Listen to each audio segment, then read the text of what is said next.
Welcome to This Tango Voice, where I invite tango dancers to share their recent adventures.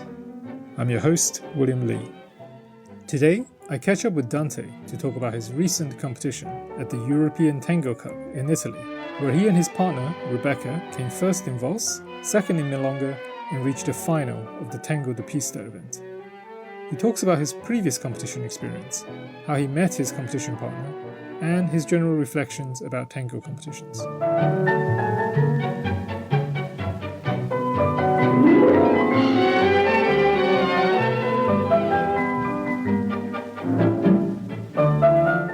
Okay, do you want to start by introducing yourself? Cool. My name is Dante Culgoy. I am originally from Argentina and I am a professional Argentine tango dancer. Okay, and you've been in the UK for quite a few years now? Yeah, I've been here since 2007. So that's almost 20 years. Okay, wow. Yeah, Quite a bit. it's quite a long time. Is it always around Oxford? No, the first few years, I think maybe the first 3 or 4 years, I was up in Newcastle. That was quite an experience, very different from Oxford. Okay. But I did enjoy it quite a lot. Okay. Yeah. And then you relocated to be based in Oxford? Or? Yeah, and then relocated to Oxford, but I never lost the contact with the cities up north. So I'm still going there, and we have also a part of the school still there of the tango school. Yeah. So I'm really fond of them, and they are very nice people. So that's why I keep coming back to them. Yeah. So now you run schools in London, Oxford, and some cities in the north. Yeah. Together with our team, we cover around 10 cities in the UK. Oh wow, 10 cities. 10 cities. Okay. And some of the cities are quite important, like Manchester, York, Birmingham, of course, London, Oxford, and other cities too. Okay. And tell me a little bit about your competition background. So competition, I used to compete, to compete when I was learning, when you learn, you are like with all the excitement and everything is new. But it was always a local milonga, so very small competitions. I think when I was started, that was probably the year that the World Championship started too. Okay. So the World Championship, I think it started between 2002, 2001 or 2, something like that. So this was quite new, and also at that time when I started, there were not social media, I remember YouTube, there were only one tango video. I remember that when there was only one tango video. Who was in the video? I don't remember. I think it was Igea. Okay. And it will take a few hours to load. to load. Yeah, I remember that very well. And then I did my first official competition in 2015. That was in Buenos Aires at the World Championship. Okay. Yeah. So you were based in the UK, but you went back to compete. Yeah. That's right. I go to Argentina every year. And that year we were representing the UK. Okay. And we ended up number 10. Okay. In the whole competition, nice. Which actually was quite. That was the year that Jonathan and Clarissa won. Okay. Yeah. And that was quite a thing because that was, I think, 700 couples, and already by the semi-final, they are all professionals. So in Buenos Aires, if you pass to the finals, that is already good, because 40 couples, 40 are professional, super high standard couples that they are maybe participating in different festivals, so they are quite well known. Yeah. So being in the final is already a big thing. Okay. In Buenos Aires. Yeah. You said the Mundial started. This was an initiative by the Argentinian government? Yeah. Yeah. Okay. Yeah. And at the moment, it still is. So that's why it's quite a nice festival because I think it's the biggest of the world now because it involves, apart from the dance competition, it's a music festival too. So you have over like hundreds and hundreds of concerts, and all with free entry. Yes, You know, I remember. And you have also important tango orchestras or ensembles that they are not usually in milongas. You know, like you have tango orchestra that play in milonga, but the other music is more academic, if you know what I mean. It's like it's a they wouldn't play in milongas, only in concert halls or theaters. It's for listening. Exactly. Yeah. And also they will be so expensive. So it's the only chance where you can see, I don't know, the Tango Symphonic Orchestra of Buenos Aires, you know, in the theater for free. And there are like 50 musicians. Yeah. It's amazing. Like you have 8 bandoneons on the front. No milonga can afford that. So it's I really like that because it's available for everyone. And it's really spread out in different parts of Buenos Aires, not only in one venue. Yeah. So, it's one of my favorite events. Okay, yeah. So that was your first competition, or first big competition? Yeah. About 10 years ago? Yeah. And you've been going to competitions on and off Then since? I've been 3 more. One in Buenos Aires too, with Verónica Vázquez. At that time, we made it only to the semifinals. And then at the European, with Chris Benson, and we ended up 4th. And then just now, a few months ago, with Rebecca. Yeah. So you're no stranger to competitions? No. Actually, I would like to do them more, but I am in that. I have some friends telling me you shouldn't compete anymore, and I have other friends saying, "Oh, why not? You go for it." You know, like I've been dancing already for 20 years, so there is a moment like you start to see what you want. Like for example, I was called to judge also in some competitions. You know. Yeah. So it's a moment what you want to do. If maybe go to the other side and try to be one of the invited maestros or gappers, but at the same time. You need to invest much more because you need to be at the standard of the other couples too. Or you keep competing, which also keep you young. You know, it's like gives you the drive. It gives you the drive when you prepare. I think we should all prepare, no? Okay. But sometimes it doesn't happen like that. So it's it's something. There is a moment like when I am in competition mood, it's quite nice, and I miss it. When it's over, I kind of miss that sensation of when we are all together in one venue, you know. And although they are rivals, like you know them all, and they know you, so you can share conversations in the changing rooms, and it's very tiring. But there's something nice, and when it's over, you miss it. Okay. You miss it. Yeah. Okay. So you went to the European Tango Cup 2 months ago. This was in June 2025. Yeah. What maybe for the listeners who are not familiar with tango competition, what are the different events? So there are now a lot of competitions. The official one organized by the government in Buenos Aires is the World Championship. Since it was declared also a heritage UNESCO protected dance, the government has kind of like the right to do, I think, all the official competition, and they have different branches in different parts of the world. Okay. Yeah, like the Asiatic, and then the European, the Russian. They have, I think, one in Colombia. And according to the size of the competition, the winners there can go either to the semifinals or direct to the finals or the World Championship in Buenos Aires. Exactly. Okay. If the competition is quite small, they will go to the semi-final. I think there are a number of how many competitors you need to make it bigger. Yeah.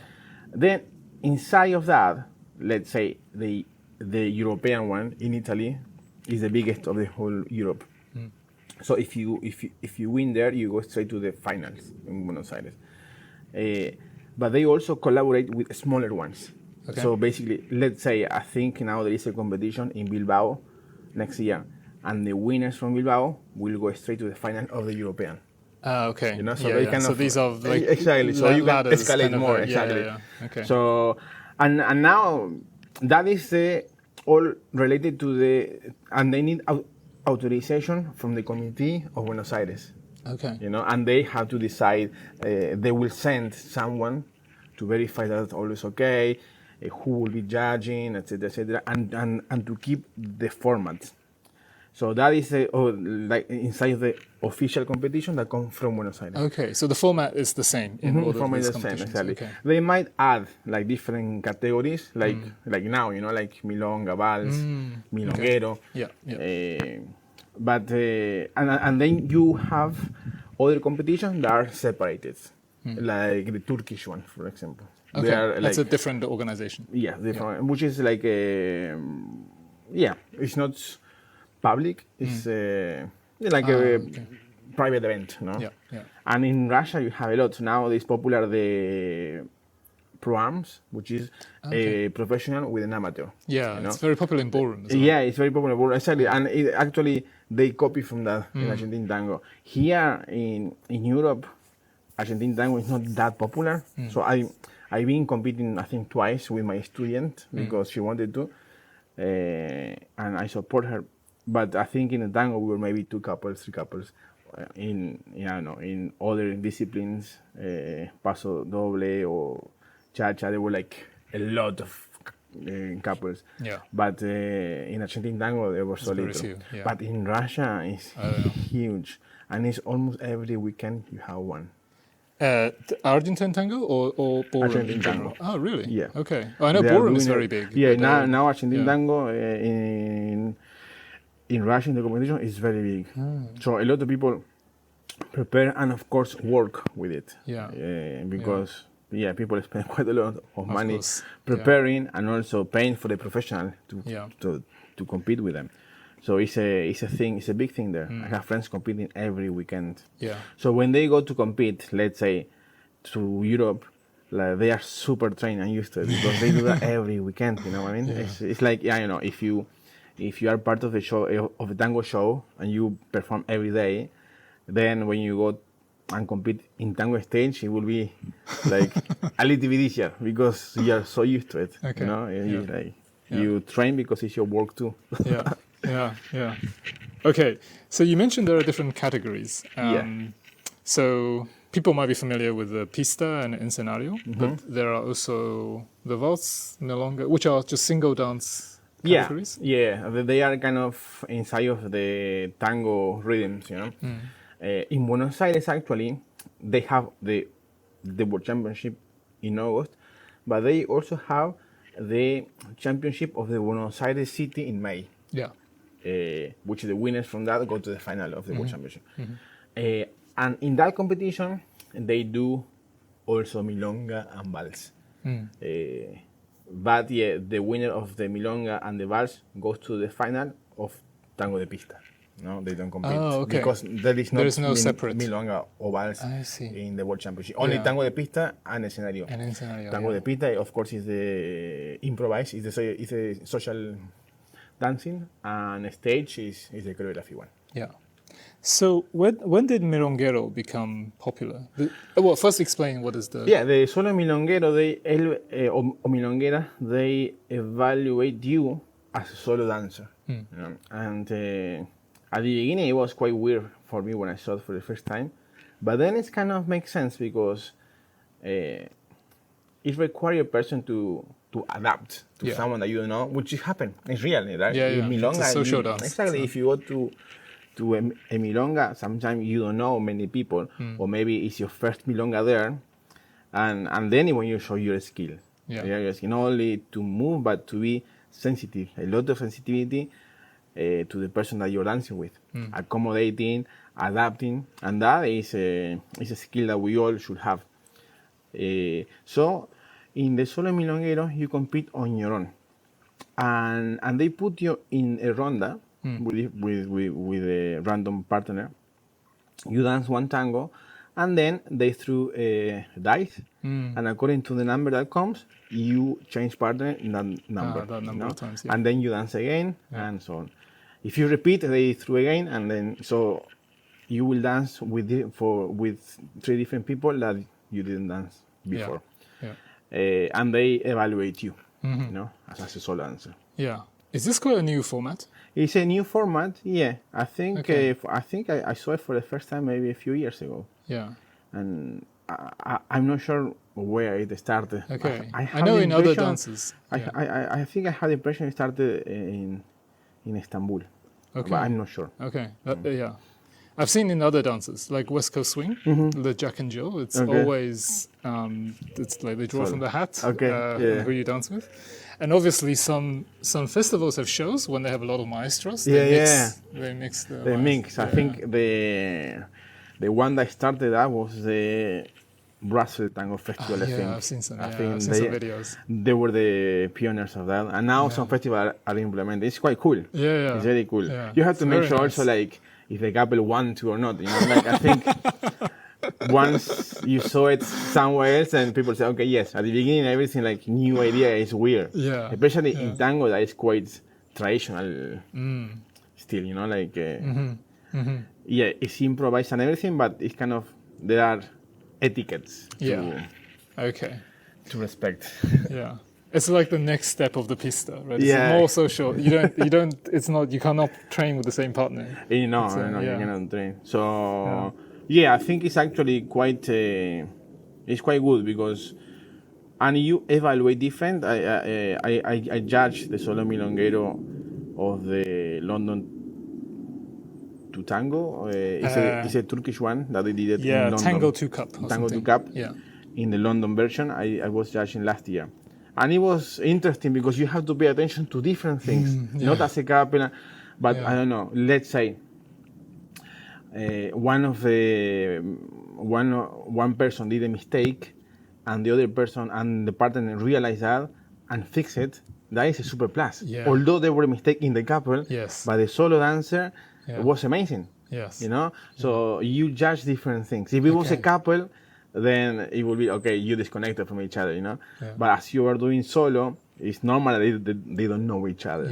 Yeah. And also maybe that mistake could have been because one of the partners did way too much effort and didn't realize that they didn't need to. Also, you can see that. So I think it's a different approach. Different approach. Quite interesting. Okay. And tell us about the Rebecca who you entered the competition with. How did you meet her, and how did it happen? So this is something that I'm not very proud of. Okay. I know dancing with her; she was amazing. No, it's like I always incentivate people to train and to commit. And generally I am against people like participating just because to participate, right? But this year it happened something like that. Okay. Like because Rebecca, you don't regularly practice with Rebecca. Actually, I participated also last year with Julia, a Italian dancer based in London. I forgot about that. And we went to the final. I think we ended up number 7 or 8. I don't remember. Okay. But again, we prepared very little because my partner, the person I dance with, are Veronica Vasquez, that now we are dancing together for about 6 years, and Chris Benson, which we are dancing again 5 years or 4 years. Okay. But Chris was injured, so last year we were with Julia. And this year, Chris also was kind of not quite well, so I really wanted to compete. I needed to have to keep my mind busy. Okay. I had a tough year, Yeah. so this year I lost my dad. So for me, it was a bit challenge, and being busy wasn't enough. So I wanted something to, like a goal or something. Something like that. So I met Rebecca in Buenos Aires, actually, probably more than 10 years ago. Okay. she used to live there. She's Irish, and she lived there for a good number of years, probably for 10 years too, or something like that. And she used to organize a very popular milonga every Wednesday at Villa Malcon. It was called Fruto Dulce. At that time, it was one of the most popular milongas. Always was packed. And we never danced, you know? We never danced. We competed together. I was competing with my ex-partner at that time, and she was competing with her partner. So but we never danced socially. And then last year, I saw that she moved to Ireland. We were looking for a DJ. I knew that she DJ, so we invited her to come to the Tango Ball in Reading. And then it's when we danced the tanda.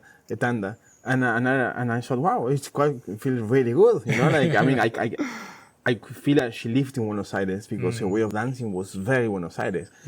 Which, to be fair, is quite difficult for a foreigner to get that because it's not how you move, but it's how you understand tango too. You know what I mean? So it's tango is very cultural too, not just it's not just the technical dance. side, exactly. The interpretation. Exactly. Yes, and so she had this Buenos Aires style.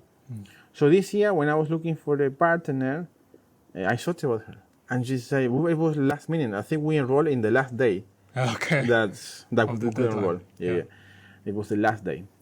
And she said, yes, we look at flights. It was quite expensive. She did actually a huge detour flights many places in order not to pay like 1,000.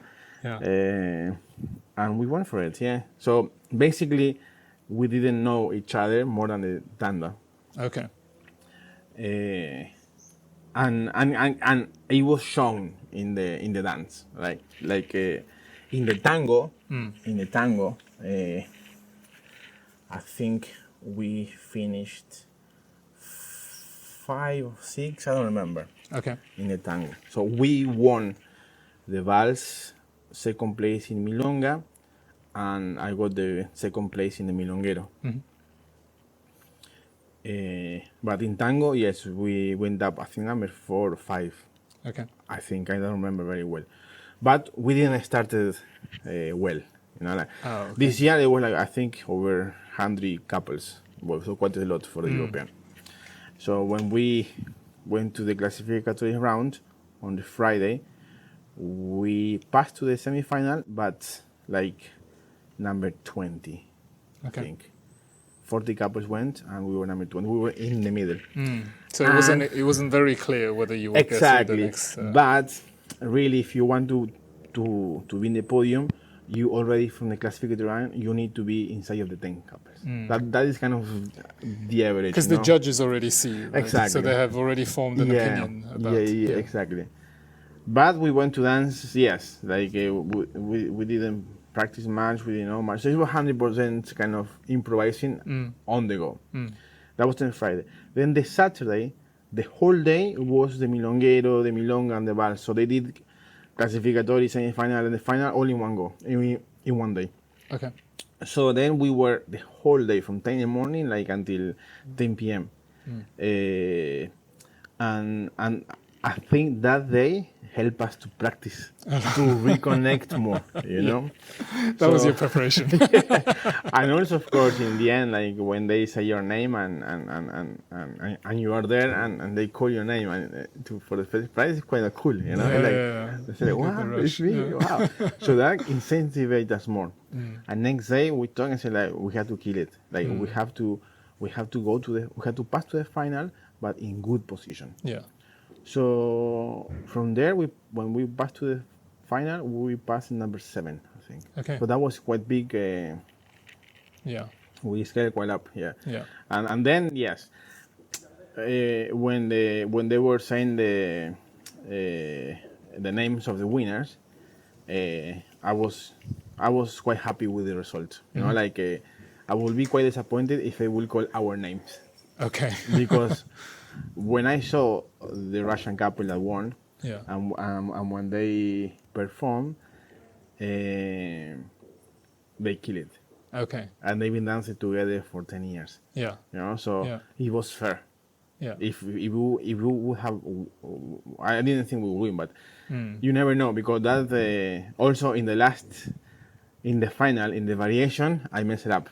Okay. Because it was going so well, and usually in the variation it's an opportunity where you kind of kill it, you know? Show off a little bit. And we were also I think in the last ronda, where they put all the best couples, because we passed to the final in the good position.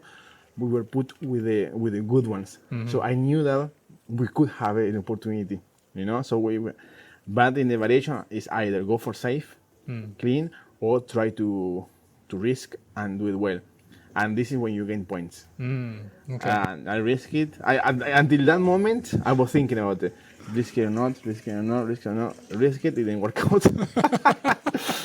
So, yeah, I think it wouldn't have been fair with the other couples that did prepare and with the way invest they a lot of perform. time. Yeah. You know? Yeah. Okay. So on preparation, how do you obviously you didn't have a chance to practice with Rebecca, but are there other things that you do to prepare for a competition? Yeah, I study myself. You know, like I go to Buenos Aires and I take classes. Yeah. I invest a lot in classes. This is something that I will never stop doing. Is keep learning. You know, like sometimes people are amazed, like, oh, but you dance already more than 20 years, and dancing since I was 14 years old.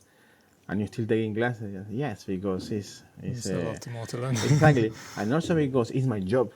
You know, so I've seen many people that kind of they became the teachers and that's it. They say and they stop taking classes. I don't know. It's like because you're a teacher, that's it, and it's not. There is not a roof when you dance. And I saw people before that. I know when I started or when I moved here. I thought, wow, when I dance, now they're not, or people get really lazy sometimes. Yeah, you know? yeah, complacent. And if it's your job, you need to be updated. Now you have young people that are dancing amazingly at very young age. You know, so if you want to work and you want to be well known in what you do, invited to events or festival, you need to do that. Yeah. If I would have been happy with my classes and being just in my city, it's okay. Yeah. But I'm always want to. Yeah, I think I want to do best what I do. You know, yeah, so I invest a lot, and so this is what I do, and I watch, I prepare myself. Yeah, I do a lot of things. So that is what I do from my side. I practice on my own too. So it's a. Yeah, I do invest good time in tango. Yeah.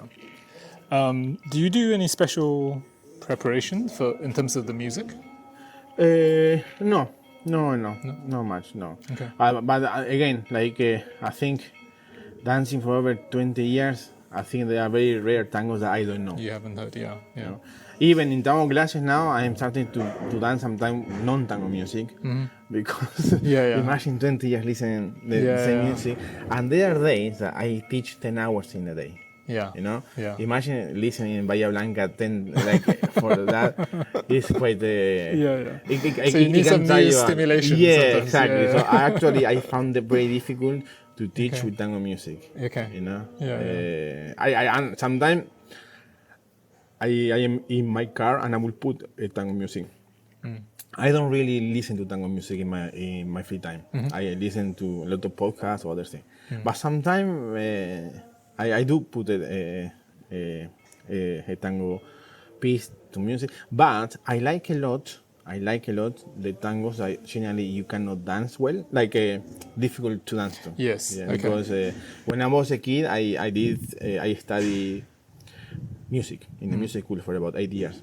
So I appreciate good music. So I'm a big fan of Piazzolla. Okay, Piazzolla. yeah. Not necessarily you will dance at Piazzolla. No, but it's danceable, the show, but also Piazzolla did some very traditional one. You know, Piazzolla from the 45. Not many people know about it. Or Goyeneche. I love Goyeneche. Okay. So I can listen to those in the car, and and I never get tired of them. Okay. But then the milonga or the tango that we hear in milongas, I prefer to have it in the milonga so it doesn't get spoiled. Yeah. Okay. So, well, finally, are you preparing for other competitions coming up? Well, yes, probably World Championship now. Okay. In August. In August, yeah. Yeah. August next year. No, this Oh, year. oh, okay, okay. So next you're week. entering. Okay, Next week. okay. I didn't realize. Yeah, me neither. It's not confirmed yet. Okay. It will be with Veronica. With Okay. Veronica, we know already, so it's going to be in my comfort zone. Okay. And she's an amazing dancer. But it will depend a lot of logistics because it wasn't in my plans. So this year I'm going to Argentina. I arrived there, I think, on the 21st, and I have to be in my hometown in Jujuy for a festival, a kind of gaucho horse festival, for the 22nd, because it's something that I promised my dad I will do with him this year. And he's not here anymore, but I want to still do it. You know? Yeah. And I will be flying back to Buenos Aires on the 23rd, but the competition starts on the 23rd. Okay. So my flight will get there very late, so I got a new one. But this company always cancel flights. So, but it was the only available flight. So if my flight gets on time, You can enter. I will compete. Okay. If not, I will miss it. Luckily, Veronica knows because I told her, look, Yeah, those are the. because of the circumstances, you know. Yeah, yeah. I'm going more because of this festival for the horses thing. That was my priority. If it happens, I compete. It's fine, you know, because otherwise next year. Yeah, yeah. So yeah, I might be competing next week You don't know yet. In the Mundial. in the Mundial. Yeah. Okay, that's great. Do you have any reflections you want to add?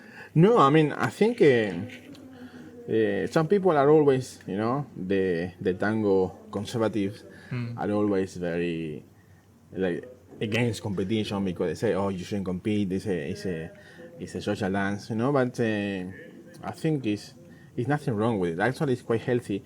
I mean, all dance activity is quite good, you know, and competition make you work harder towards an objective.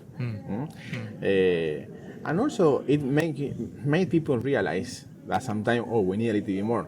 Like I have a lot of friends that they say, oh yeah, we're going to compete to European, and sometimes they thought that they will be like piece of cake, you know, like okay. and they end up finding not that there are amazing couples in Europe, and so what happened here? Yeah. So they worry a little bit more and they start to do better, you know. Okay. So I think it's something. I think it's a good activity. I like it. Okay. And also, yeah, like it's healthy, you know. It's not a bad competition. Of course, you need to be prepared. Also, you know, think I'm going like not in the way that you liked, but these are things that keep us busy. And it's always next year. Yeah. You know? Yes. So if people are hearing this, they never compete and they would like to, I will advise that they do it, but preparing. You know, look for a good coach. See it. It can be fun. A lot of fun. Yeah.